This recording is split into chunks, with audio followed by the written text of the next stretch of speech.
Ada kisah orang dua laki bini sembahyang tahajud tengah malam dini hari.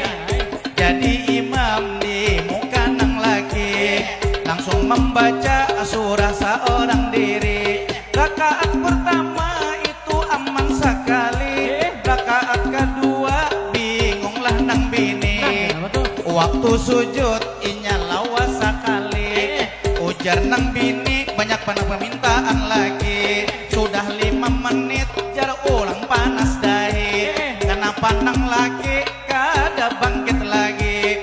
Sekalinya menangis basa sigan sampai ke pipi. Banyu matanya itu mengalir lagi.